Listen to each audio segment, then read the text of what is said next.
Hello there, everyone. Welcome back to some more Let's Play Underrail. In the last episode, we explored one of the remaining places we had not yet walked into in the base game, the Deathstalker Pit. We discovered that there was nothing to discover within that place other than the Deathstalkers themselves. There was something like 7 or 8 of them down there. We managed to win, however, which is to say that we killed them all and they did not kill us. And we just checked off another one of the places that I will never ever go back to ever again ever in this game, as there's really no reason to do so. We talked with Yangwar a little bit more as well, but we ended up either insulting him or bringing up a topic that he really didn't want to discuss. And he asked us to leave, and we did so. We're now going to go back and visit him again. We bring some food with us, and maybe we can win him back over to continuing to talk about his culture, his people, the Serpentborn, with us. And if we can't figure out where his friend lies, quite literally, in this episode, then I'm thinking we'll come back here occasionally, but we're going to start heavy duty today if we can't actually figure out, once again, where that friend of his is buried. We might have to earn more of her. What's I'm looking for? Trust with him first? Though I don't know what conversation topics to pursue to do so. And viewer, we're going to do something quite dangerous, but I want to see. We're going to swing past Agents Incorporated really quick. I want to see if they're still here or not. They are... Oh! The auto turret is here. But Aegis is gone. Will it fire on us? It will fire on us. Okay. That's an auto turret. We do not want to be in front of it. I guess we could go here if the conversation with Yangwar doesn't yield fruit this time around.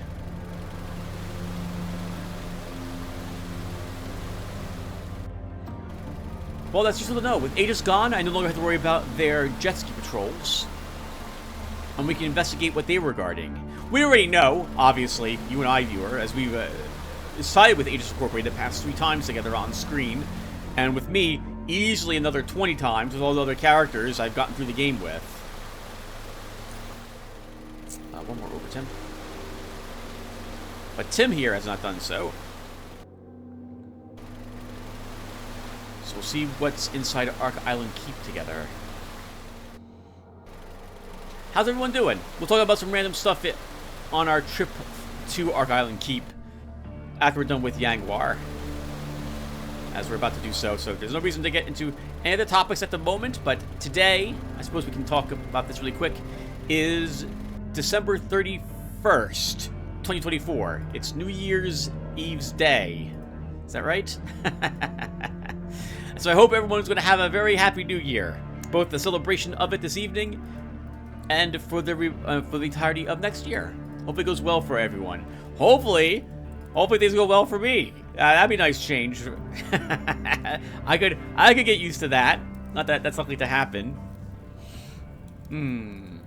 And I've been on vacation for the past week and a half.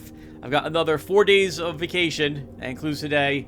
And then, well, then it's back to the grind as usual.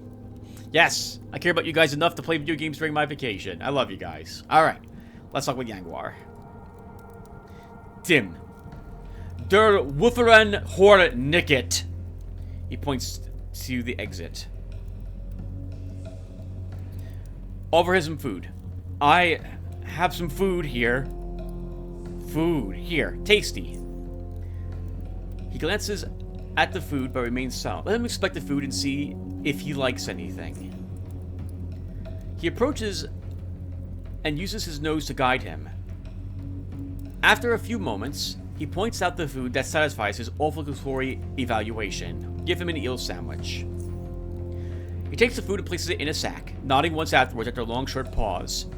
He sits by the fire, staring your direction.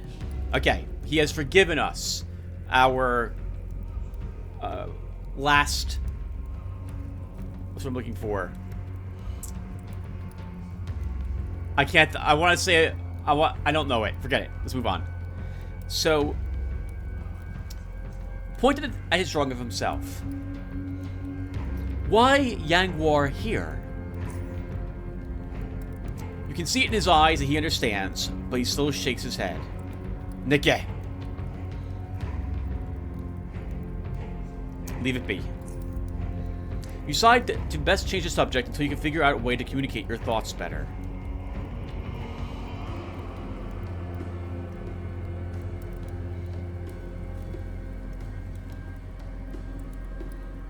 This is going to be a really short conversation, isn't it? Because I don't exactly know how to communicate my thoughts better with him. Point at his arm, or more specifically, its scaly skin. He moves his fingers over his rough scales. Sormrahood. He then touches his human skin. Barinhood. Touch your skin. Barinhood. Jake. Barinhood. We have an intelligence check here. Bring your arm next to his and point out the difference. Then point to his arm and make a talking mouth with your hand. He stares at you. Let's wait. He grabs his bone knife and begins drawing in the sand. This, in combination with his gesturing and occasional sentence, forms a narrative you try your best to follow. Intelligence, observe and listen. I should be taking hypercerebrics. His tale begins with the difference between the two skins. One you were born with, and the other you earn. Not everyone can earn it, no, as not everyone is strong enough. Not everyone has been destined to achieve transcendence. Abyssal transcendence, it seems, for he looks down and points his hands to the ground, his palms being fully open. Skerden. Folksar Flotsimir. Folksar Pom. Men who relay Flotsimir's messages organize some kind of ritualistic drinking of a potion of serpent essence. It drops men to the ground and makes them convulse like serpents in pain. It burns from below and outside, but later they feel that they have serpentine essence imbuing them. Weaklings die. The strong will begin or continue their transformation. But then he speaks of further rituals. They all begin with the consumption of these potions, but each one is followed by new challenges. Then, he abruptly stops. Well, let's press him on it. Imitate drinking a potion, then point to his scales. Rituals. Will you tell me about the rituals? He pauses, observing you intently.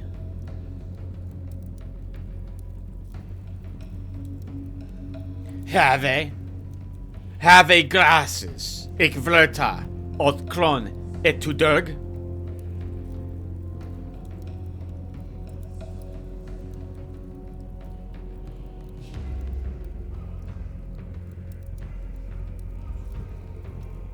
Uh-oh. I don't understand what this could possibly mean. Alright. We have... Probably one of these gets us into combat with them. Or gets us thrown out again. So...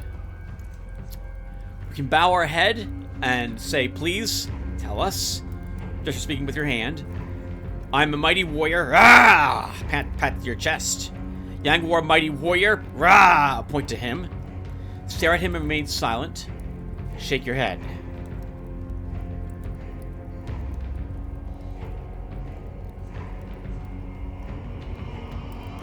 You guys know the rule. I don't want to reload more than twice for this. I'd rather not reload at all. But I've never seen some of these words before he's speaking.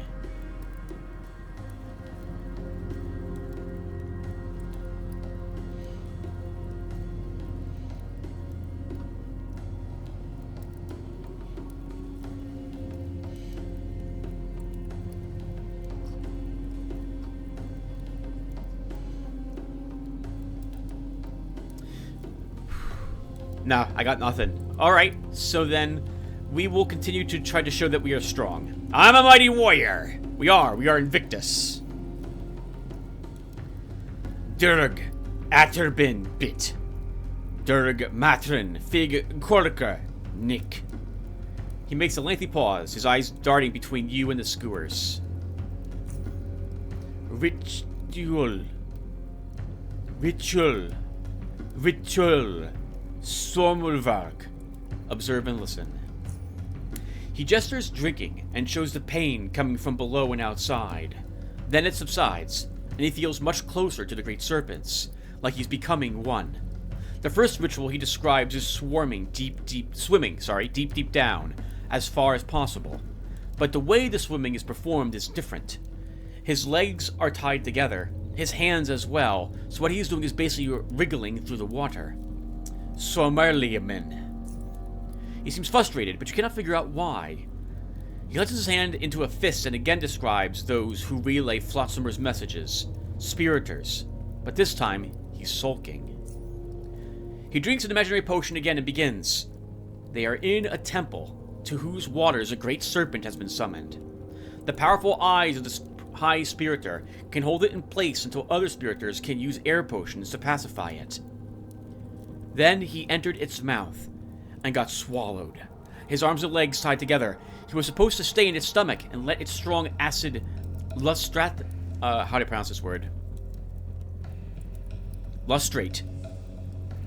him and help him burn away his birth skin. But the serpent was not dazed enough and began thrashing about.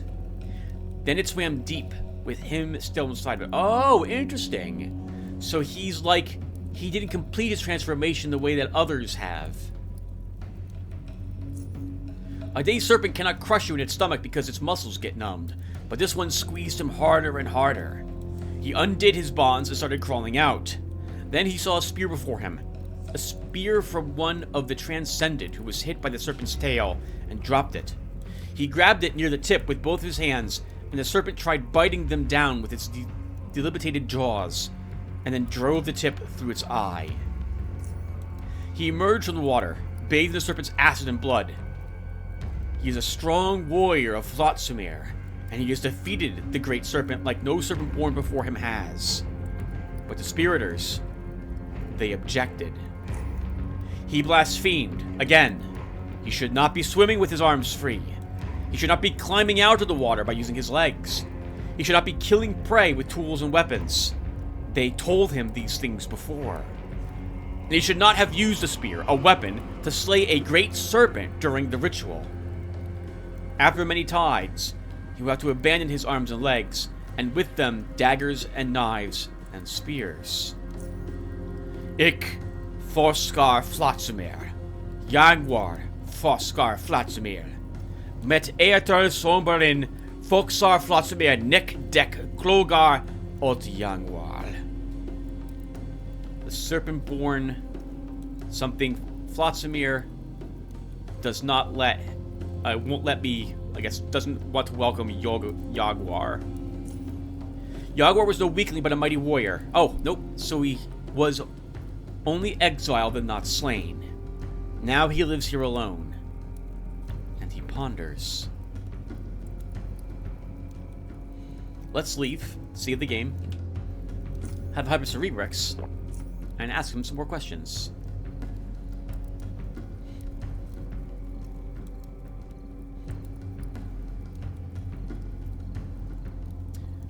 Why does Jaguar perform the rituals differently? Gesture it as best you can. He pauses, thinking, and after a moment he begins explaining. Ik vole. He wants to be the strongest warrior, weaker than no one. He wants to slay his enemies, the Otherborn, and everyone who gets in his way or desecrates Flotsumir, the same one who will bring him closer to himself through abyssal transcendence and grant him great strength. The spiriters interpret his will and tell the warriors how they should obey it. For years, the spiriters guided the Skiriters, the transcendent ones, and Jaguar obeyed. After all, the spiriters themselves have performed their own rituals and obeyed his will to become spiriters. Only their gift was not strength of body, but strength of mind and senses. But at some point, Jaguar began to doubt what the spiriters were saying. He looks at his enlarged hand, and then the other one. Merg, Hanten, Jokstone Bossbit. The large one is strong and powerful, But for it to become stronger, it must lose other strengths. That makes it, in fact, weaker. Great serpents are powerful swimmers because of their big tails. Stronger legs are better for swimming, fused legs even better.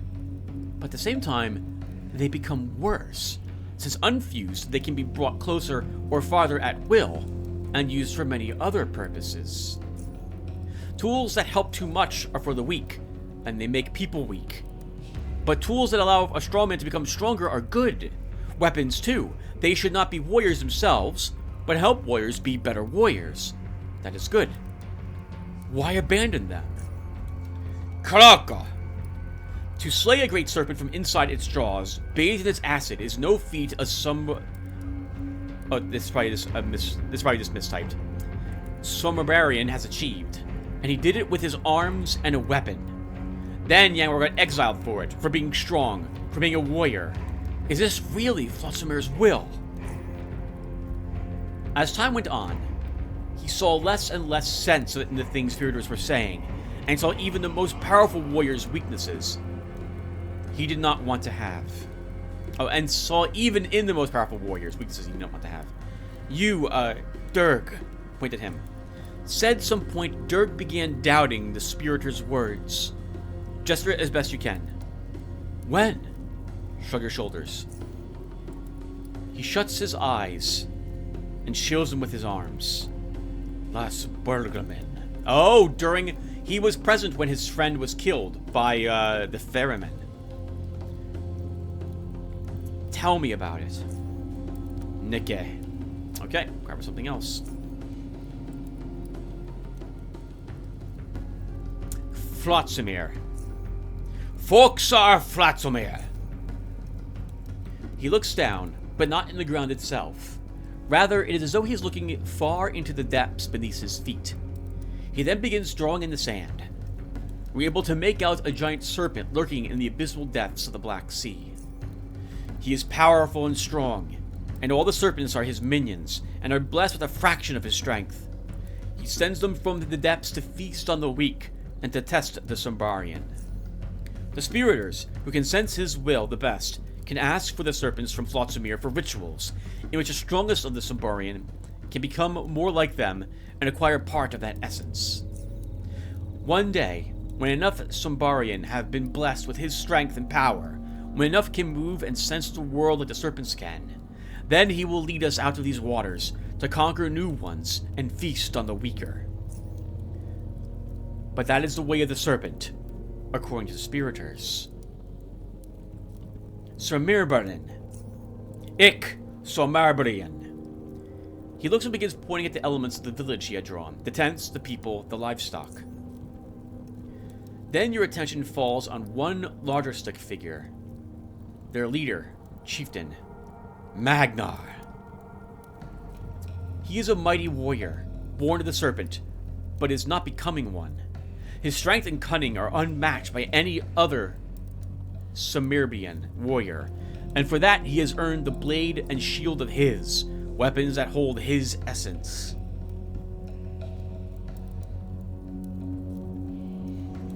Tell me more about the Somirbarian. He draws two more warriors. Novdargian, Eldran, Aunt Branskastar. Eldrin. His mother gave birth to an abominable children. None were strong enough to survive. After her fifth child, no man would lay with her, yet still she gave birth to a son. Eldran, Det Novdadar. He who carries ancient fire.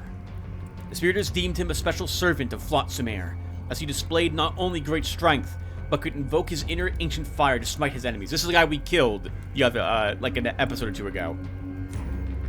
He challenged outer fires, walked across the scalding fields, bathed himself in boiling springs.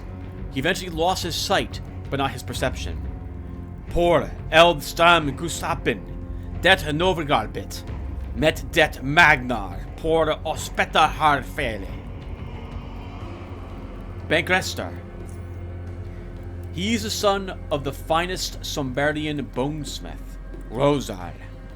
Son of Jekar, father of 8 children, all sons. But only one stayed as his heir in craft, as the rest sought transcendence.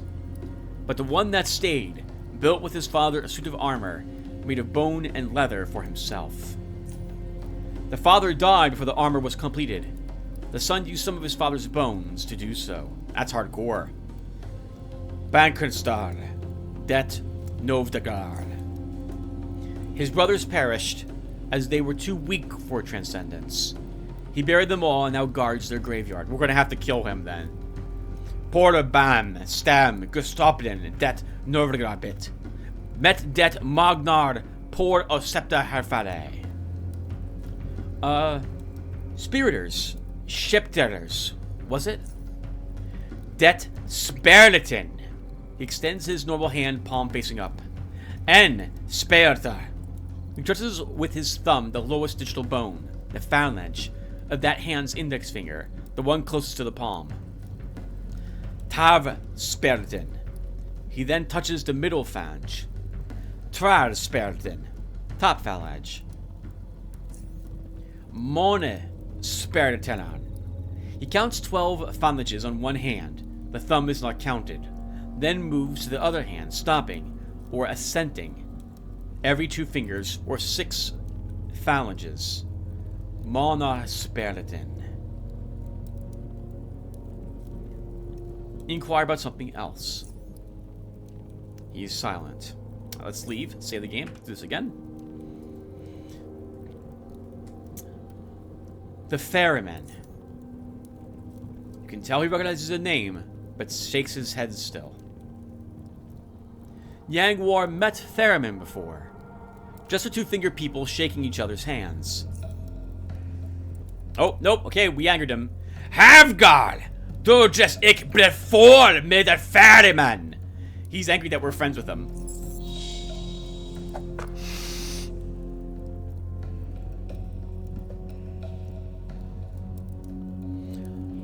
I wonder if I'm just allowed to leave and come back and he's not in combat.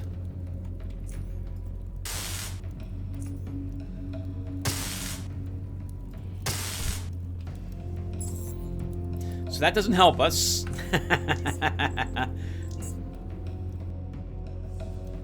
Okay, that was one of our 2 reloads. Ferryman. He's this old guy on a boat. Boatin'. Jester a sailing boat.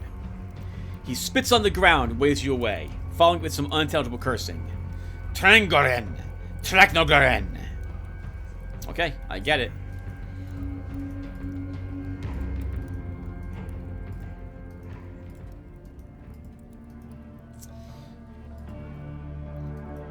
Alright, one more reload allowed for him, and obviously we'll have to come back with more food for him. Alright, so let us go to Arca Island Keep.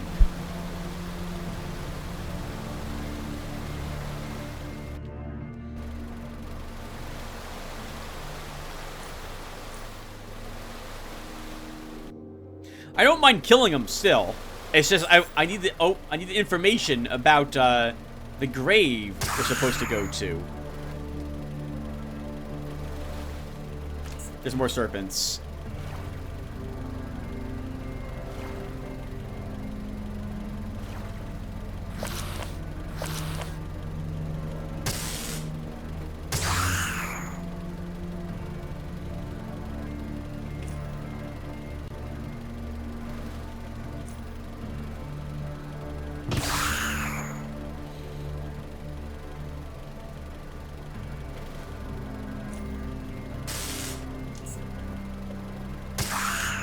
Yeah, not bad. Wasn't even touched.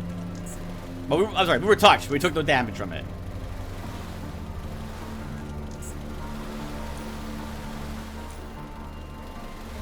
Thank goodness we're still wearing our sea serpent slaying sash.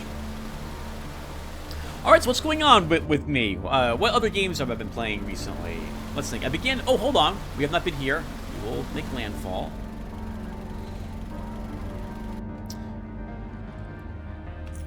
So I began playing a game called Dark Devotion the other day.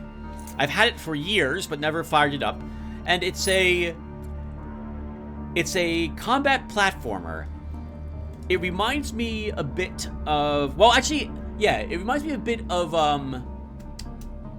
Dead Cells, as it's a rogue-like game. You always are pressing forward. You can't double back, so it's not like a Metroidvania. And the levels are set in stone as to where the enemies are located and like traps where they're located and so on. But it's a maze to navigate through the levels, and it has various bosses you may or may not fight depending upon the route that you decide to take through it. The combat reminds me of Dark Souls, in that the weapons you wield have very specific attacks, and dodge rolling is very important in the game, although you can block as well. But there is no leveling in the game like there was in Dark Souls. There is meta progression that you unlock by spending experience points to unlock these different tiers of passives, of which you can only have... Never mind, Aegis Corporated is actually still present. Well, so much for exploring. Actually, we can still explore Ark Island Keep if we decide to head over there and just wipe them out, I suppose. But that changes things now.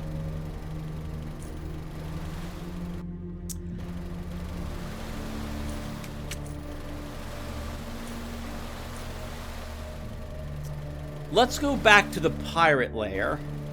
We'll get more food, and we'll go back to Jaguar and talk with him some more. This will be just a Jaguar episode then, I guess. And if we can't... If we have to kill him, viewer, then,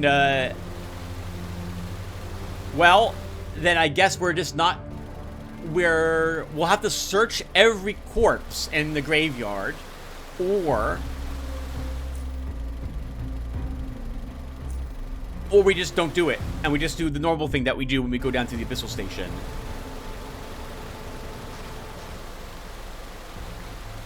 Oh, hold on. If I want food, it's over here, Tim.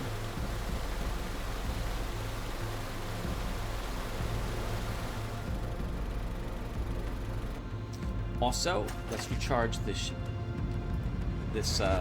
jet ski of ours.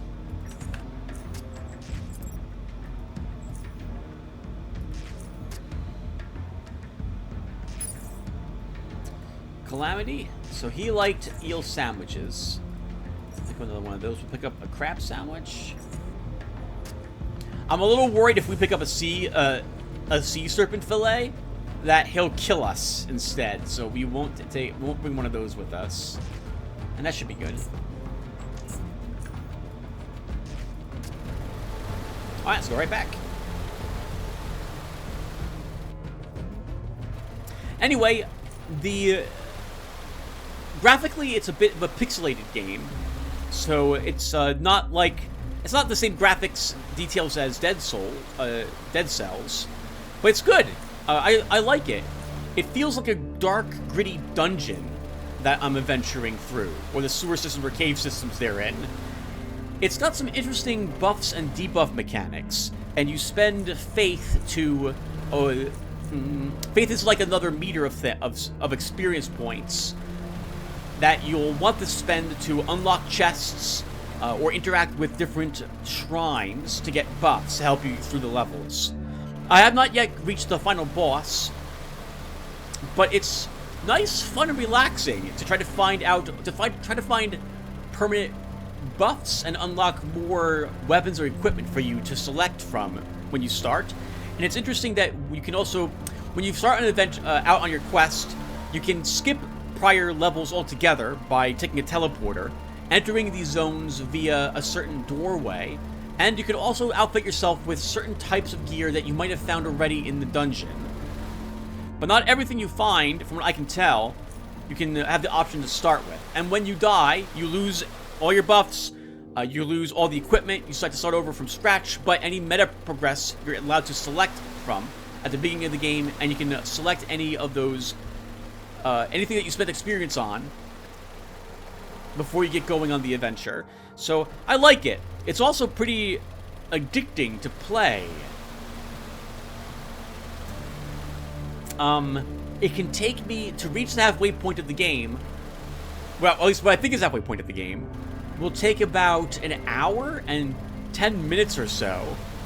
I don't know. I don't think, by the way, I think if you quit and leave and come back, you actually have to start all over again. So once you go out on the adventure, you are committing to doing so.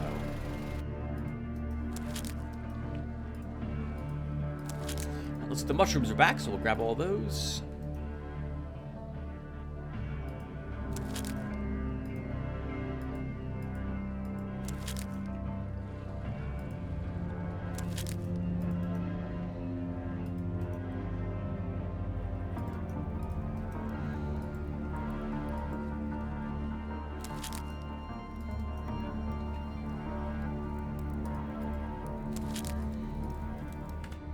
Okay, let's see if we can get his forgiveness again. Tim, der Waffred Hocknit, points to the exit. Food. He approaches his nose to guide and uses his nose to guide him. After a few moments, he points out the food that satisfies his olfactory evaluation. Give him a crab sandwich. He takes the food and places it in a sack, nodding once afterwards after a short pause. He sits by the fire, staring in your direction. Alright, let's leave again. Save the game. So, he still will talk about the ferryman with us. We've already talked to him about Flatsamir. We talked to him about the Sumerian. Let's ask about this again. Leis Bergamen. Et bront det urner ont apen obu. Geman dot oyen. He closes his eyes tightly. Intelligence. Put your hand on your chest. Here? It burns here. Jacques. He begins to describe it. It was near the exit from the Black Sea. The light which burns. The essence. Men die when they stare at it or approach it. Everyone sleeps with their backs turned toward it. Or hunt, kill, perform rituals with their faces turned away from the light which burns the essence. So the canine is something that recognizes their taint and kills them if they try to leave with it. Interesting. He was a young boy, perhaps in early teens, when his boat went missing. He had failed to secure it properly, and the current carried it south, knowing that his father would rip off one of the teeth of his skin for such neglect as losing one's own boat, or that the spiriters might deem him unworthy of abyssal transcendence. He went with his brother Osmogar on his boat to search for it. But Yangwar's tale becomes confusing at this point. The two brothers went to search for the boat, but the blinding light from the cliff killed his brother on the spot. Yangwar obviously survived and returned home, but the details surrounding it are somewhat unclear to you. At the very end, there is something he wanted to say, but after noticing your confusion, decided against it. Can we... Hold on, I'm going to reload. I said I'm going to reload. Alright, let's reload. This doesn't count as a death reload. I'm just going to do the exact same thing. I'm going to take some hyperstreamix first. Oh, we'll also have to have some juice.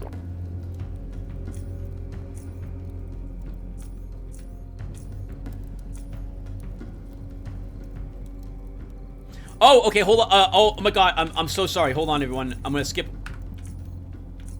skip. Okay, we did need a higher intelligence for that. Okay, I for some reason I thought, I was assuming we didn't, but we do.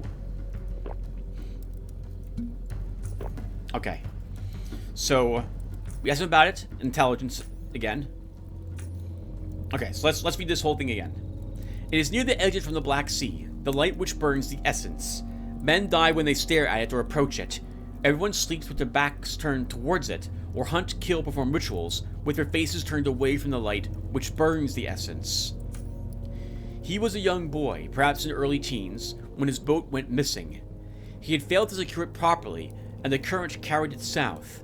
Knowing that his father would rip off one of the teeth in his skin for such neglect as losing one's own boat, or that the spiriters might deem him unworthy of abyssal transcendence, he went with his brother Osmogar on his boat to search for it. They both knew the dangers, knew it was forbidden, but he had to find his boat. And they did find it near the sea's exit, but as soon as they approached it, the light appeared on the cliff to their left and blinded them. His brother did not survive. He collapsed and died on the spot. Yangwar lived. He managed to recover his boat and row back home. His brother left in his own. He never told anyone what exactly happened there. The two went hunting, and his brother was devoured by serpents. That's all they needed to know. He thought he survived because he was stronger than his brother. But later he realized there was something else. His burning was different than what everyone spoke of in the legends. And in that blinding light, he managed to see... He hesitates to continue. Havga see. Yangwar, what did you see? He stares at you with amazement. Der Verdenjat? Ik say. He saw shapes. Human shapes. Or so he thinks.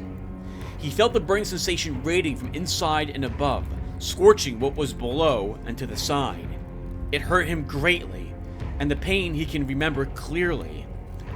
But a similar thing he would feel again. Go on, Yangwar. The next event happened a few years later. The Spiriters had led a group of warriors to an island to the east, whose ground is born of fire.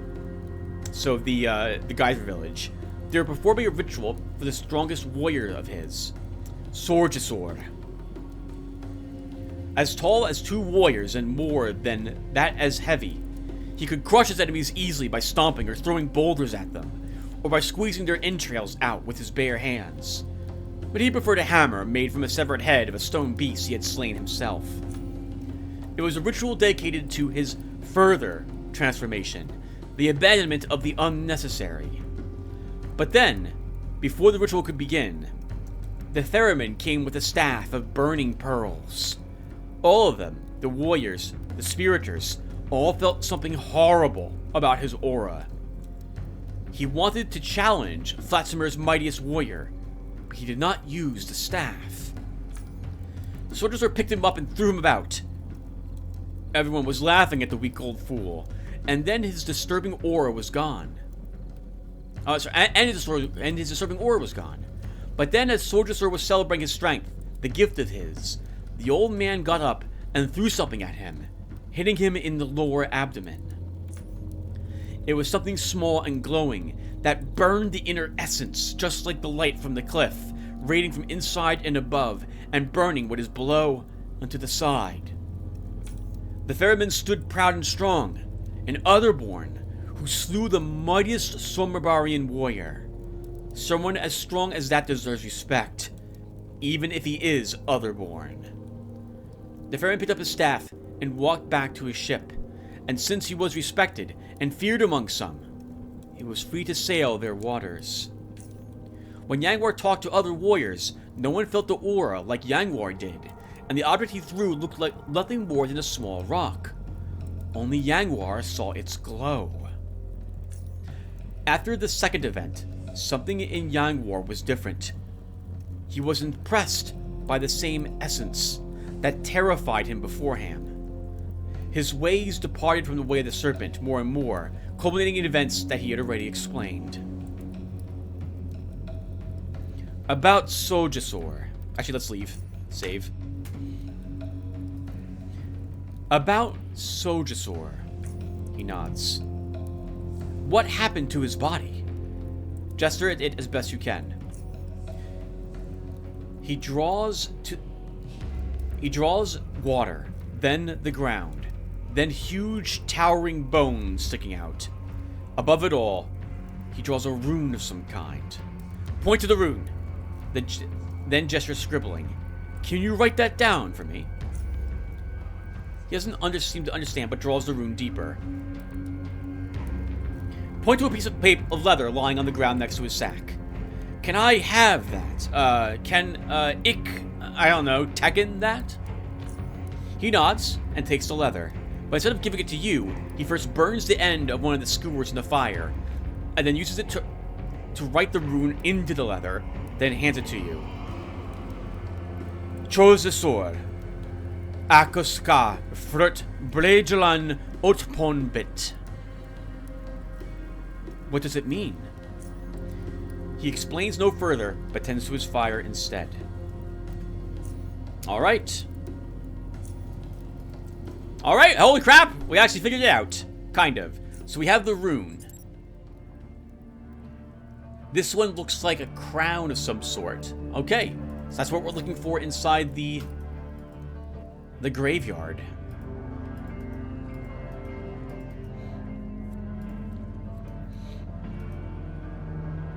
Interesting that we needed to have a intelligence of 10 in order to ask him about that rune.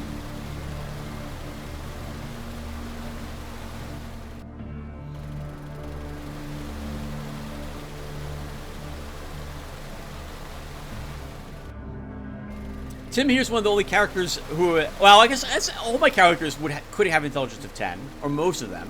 Most end up having, no, that's not true, Tim. Most have 6 intelligence. You don't put it any further. Tim only has 8, so you could grab that 1 feat, so that you could have an extra psionic slot.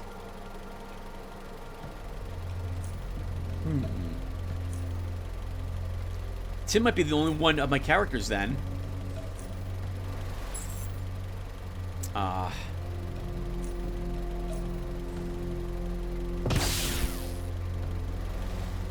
Who is able to... who will be able to do this quest. That's none of the others really would have cared to talk to that gentleman in the end. So let's see if we can get to the graveyard. We'll kill the one gentleman who's in the way. It's going to be guarded by that one gentleman he was telling us about.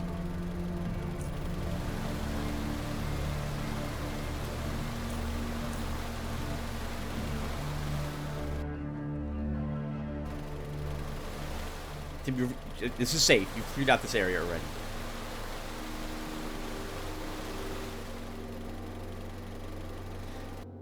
And then... it feels like we're playing for like 38 minutes or so. So we'll probably stop after the battle.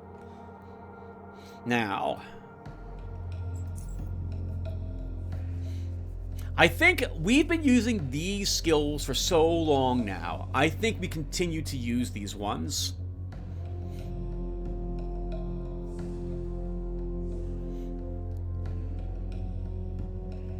They've all proven useful. Every one of these. So yeah, we're gonna keep these. Okay. Let's use our shield to start. Have a twitch. And do this.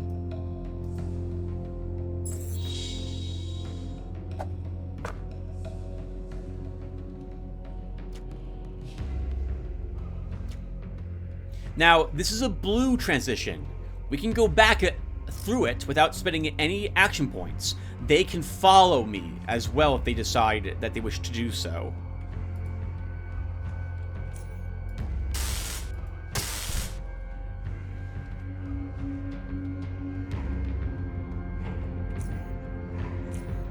I would rather fight them outside.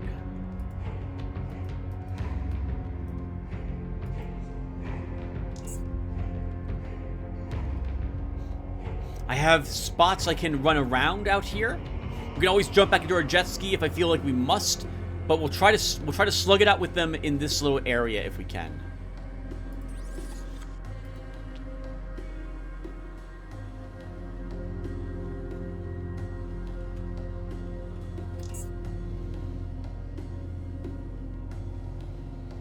Oh, I should. Okay, okay. I'm about to say I should be out here a little. Facing this area? Because they probably have stealth folks. I don't want to use my... Actually, I guess now we can use our fire if I so desire.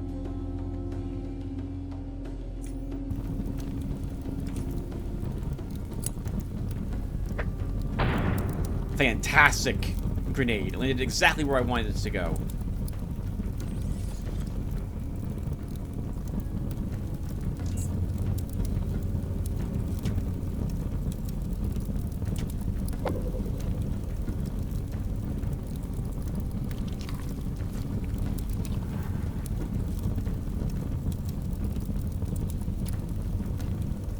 There's a few more archers.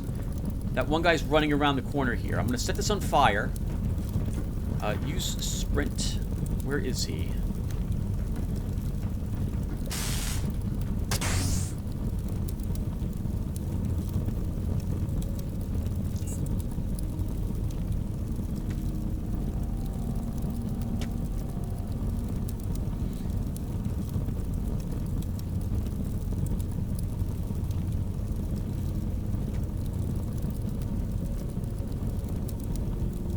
Okay, we definitely don't want to be hit by psychic powers. Let's move up here and try setting these two on fire. We set neither on fire, but they are also almost dead.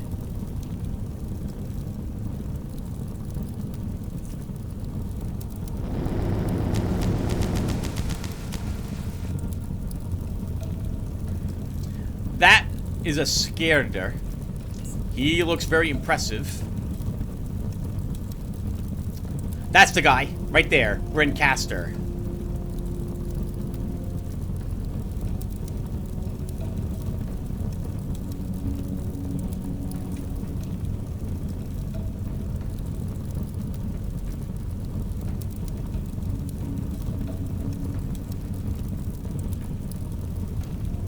Let's move up a little bit and kill both of these guys with a plasma beam.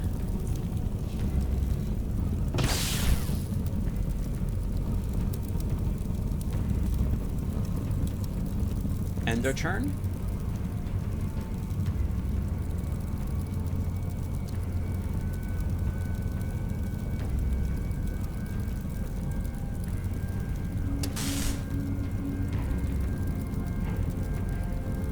As long as they're afraid of coming into the fire, this will be easy for us. I'm not wearing my doctor's belt. That's really awkward.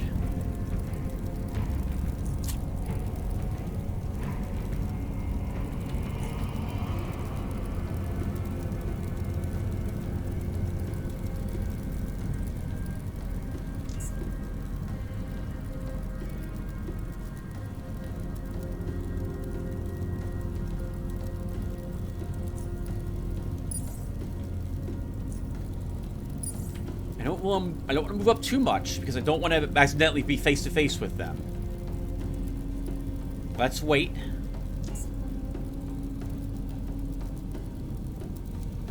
Where are your friends, Bryncaster?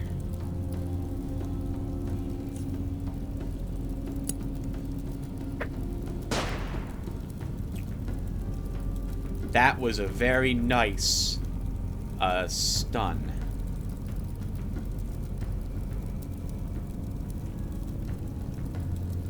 We'll end our turn here. Okay. Let's sprint. Move up. And try taking him out in this turn if I can. Ooh, there is no way we're killing him this round.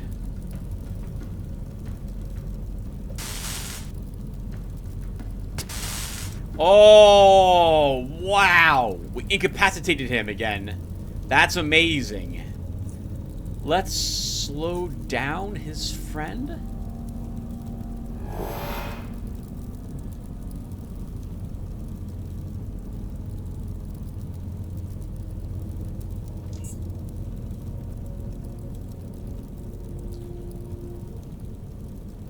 We can move here and plasma beam them both.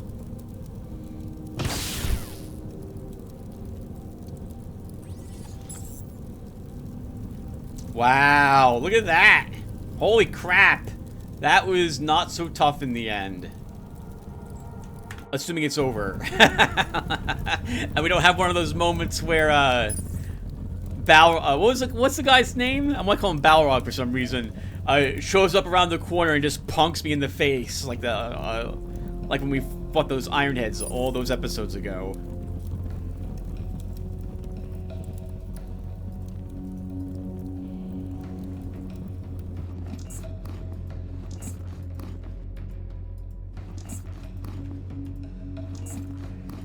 We're looting all the corpses just to get this stuff out of the way. I don't think they have anything that I care about.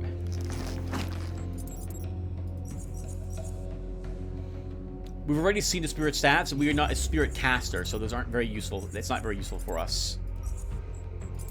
Once again, note that those grenades landed exactly where we wanted them to land. Exactly. Or more or less exactly. I have no right complaining about missing any longer in this game. Or maybe perhaps the game's being so kind to us, given how awful the rolls have been in the past. Now let's see what this guy had on him. Barbaton. A giant mace made out of many bones and teeth tied and glued together.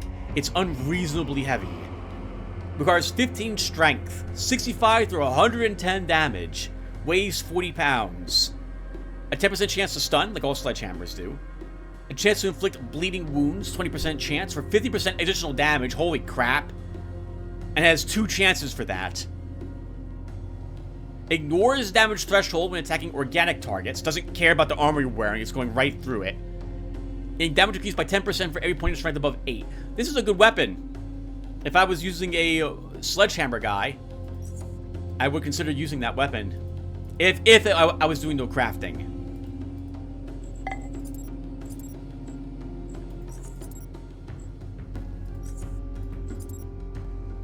He had a quality 95 bison leather on himself as well. Oh, I forgot I'm carrying all this garbage. Guess we'll just leave all this behind.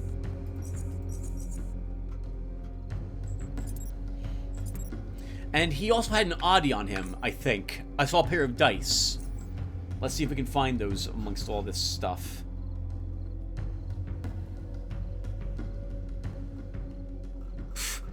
No. Will it tell me here?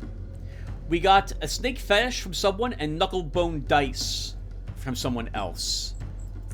Unfortunately, there's no way for me to search for those oddities. Yeah, sorry, viewer. I just clicked a take all. Yeah, so we're not gonna be able to find. Oh no, here's the dice. Knucklebone dice. Set of dice made from what seems to be cut and sharpened human hand bones, worth 3 oddie points to you.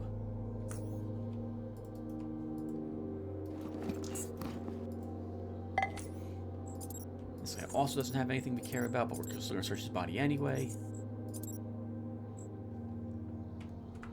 Our food's about to expire, so let's have some underpie.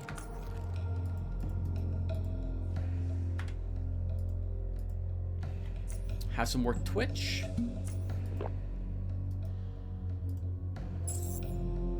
Oh, I'm so sorry, but combat's going to continue until I kill all of you, so we have no choice but to do this.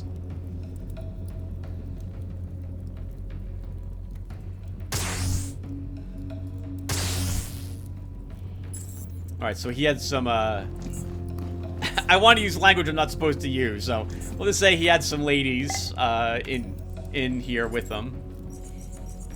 Carrying a bunch of fish on him. That's a bit fishy. We can search all this stuff later, I think. Oh wait, hold on.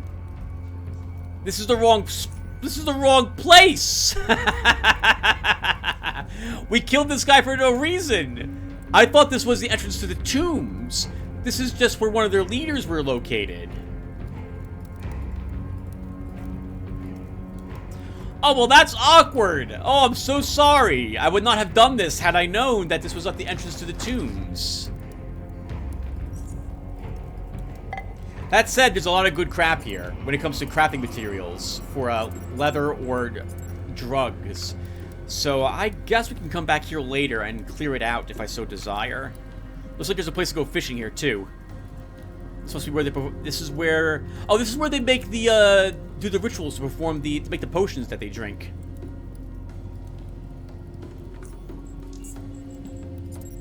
Well, viewer, I guess we'll call it quits then.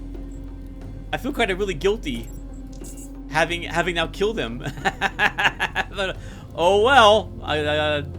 Oh wow, and someone threw some stone bolas at us but missed us. That would have been really awkward.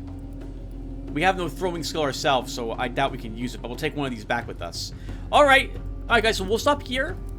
When we come back, I'll probably be at the Pirate's Den, and we'll come back over here to the graveyard then, and we'll see if we can find the corpse of Sojasaur somewhere in there. And I'll see you guys then. Take care, everyone, and thanks for watching.